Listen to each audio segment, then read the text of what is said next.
Renoncer à vivre pour soi-même, se charger de sa croix et le suivre, c'est le privilège de ces enfants de Dieu qui ont une histoire et qui apportent la vie au peuple de Dieu.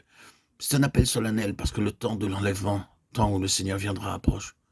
Serons-nous de ceux qui partiront ou resterons-nous sur la terre? Apocalypse 1, verset 7 précise: tout œil le verra. Il faudra lever la tête. Préférons-nous être de ceux qui descendront avec le Seigneur ou bien de ceux qui lèveront la tête? Ceux qui lèveront la tête seront ceux qui n'auront pas été enlevés, puisque nous reviendrons 3 ans et demi après. L'enlèvement aura lieu au milieu du septennat de l'Antichrist. Nous nous dirigeons vers la 70e semaine de la prophétie de Daniel au chapitre 9, donc les 7 ans de l'Antichrist.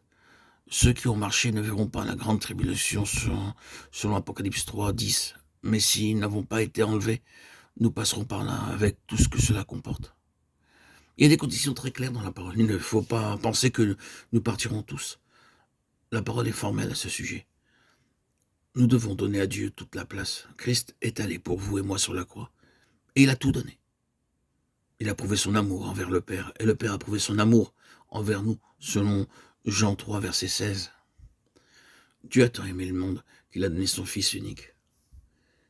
Mais pour qu'il puisse donner le Fils, il a fallu que le Fils obéisse par amour envers le Père. Pour parvenir au but, nous devons montrer notre amour pour le Seigneur.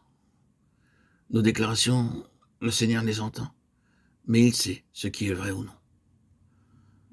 La preuve de notre amour est l'obéissance qui provoque la souffrance. Nous aurons toujours des proches dans nos familles qui nous diront qu'il ne faut pas exagérer. L'enfant, dans son foyer, connaîtra aussi des difficultés.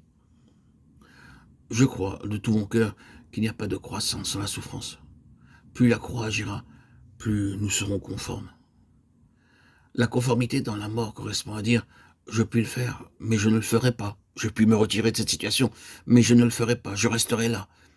J'ai la possibilité de faire cesser l'épreuve, mais la conformité implique que je reste là jusqu'à ce que Dieu me délivre. C'est cela la croix et son principe. Ne rien faire, même si nous en avons la possibilité. Le Seigneur a toujours appliqué ce principe. Paul aussi, il disait pourtant qu'il était sur le point de désespérer de conserver la vie. Cependant, il est resté dans cette immense détresse. Il a connu la mélancolie.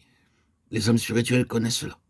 Mais sans médicaments, si vous marchez conformément à la parole, il vous arrivera de dire: je suis dans l'épreuve, dans le brouillard. Vous ne verrez rien, comme dans un tunnel qui ne finit pas.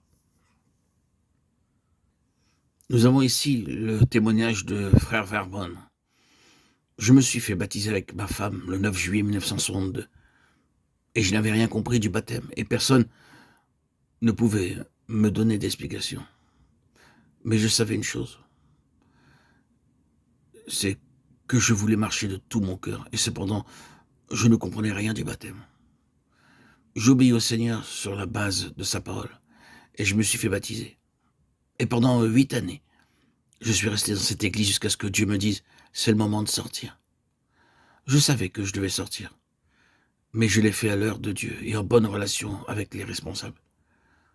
Si l'on vous fait du mal, ne dites rien. Remerciez Dieu pour ceux qui vous font du mal et priez pour eux.